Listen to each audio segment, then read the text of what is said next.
প্রথম সপ্তাহেই বাজিমাত করল ছোট রাধিকা এবং মানালির দুর্গামণি ও বাগমামা। বেহাল দশায় এখনও কথা ধারাবাহিক। চিরসখার কাছে হেরে জাগা খোয়ালেন আদ্রিত রায়ের মৃত্যুর বাড়ি। এ সপ্তাহেও কি শীর্ষস্থানটা নিজের দখলে ধরে রাখতে পারল পরিণীতা ধারাবাহিকটি? এই সপ্তাহে প্রকাশিত টিআরপি তালিকাতে কিন্তু বেশ কিছু ধারাবাহিক বেশ চমকপ্রদ পারফরমেন্স দিল।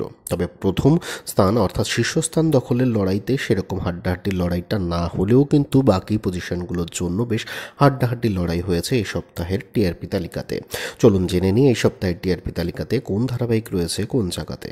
নিজের জয়ধারা অব্যাহত রাখল পরিণীতা। 7.2 টিআরপি রেটিং নিয়ে এই সপ্তাহেও প্রথম স্থানে রইল পরিণীতা সিরিয়ালটি। 6.5 টিআরপি রেটিং নিয়ে দ্বিতীয় স্থানে রয়েছে জগদ্ধাত্রী। 6.4 টিআরপি রেটিং নিয়ে তৃতীয় স্থানে রয়েছে ফুলকি ধারাবাহিক। আপনাদেরকে জানিয়ে রাখি, প্রথম দ্বিতীয় এবং তৃতীয় তিনটি পজিশনে কিন্তু জি বাংলার ধারাবাহিকগুলোর দখলে রয়েছে।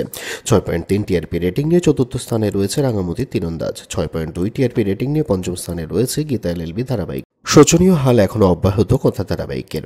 একই ধারাকে তারা অব্যাহত রেখেছে। এই সপ্তাহতেও কিন্তু প্রথম পাঁচে জায়গা হলো না সাহেব এবং সুস্মিতার কথা ধারাবাহিকের। 6.1 টিআরপি রেটিং নিয়ে ষষ্ঠ স্থানে রয়েছে দুটি ধারাবাহিক। প্রথমটি হলো কথা এবং দ্বিতীয়টি হলো কোন গোপনে মন ভেসেছে। 5.7 টিআরপি রেটিং নিয়ে তালিকায় সপ্তম স্থানে রইল উড়ান। রাত 9টা টাইম স্লটে বাজিমাত করল চিরসখা ধারাবাহিকটি। চিরসখার কাছে পরাজিত হতে হলো আদ্রিত রায়ের মৃত্যুর বাড়িকে। যদিও লড়াইটা কিন্তু হাড্ডাহাড্ডি ছিল। 5.2 টিআরপি রেটিং নিয়ে তালিকায় অষ্টম স্থানে রয়েছে জলসার চিরসখা। গত সপ্তাহে সপ্তম স্থানে থাকা আদ্রিত রায়ের মৃত্যুর বাড়ি তালিকায় পিছিয়ে গেল অনেকখানি। 5.1 টিআরপি রেটিং নিয়ে সপ্তম স্থান থেকে এই সপ্তাহে নবম স্থানে নেমে এলো মৃত্যুর বাড়ি। 5.0 অর্থাৎ 5 টিআরপি রেটিং নিয়ে তালিকায় দশম স্থানে রয়েছে দুটি ধারাবাহিক, জলসার গৃহপ্রবেশ এবং মানালি ও ছোট্ট রাধিকার নতুন ধারাবাহিক দুর্গামণি। প্রথম সপ্তাহে কিন্তু বাজিমাত করল ছোট্ট দুর্গামণি।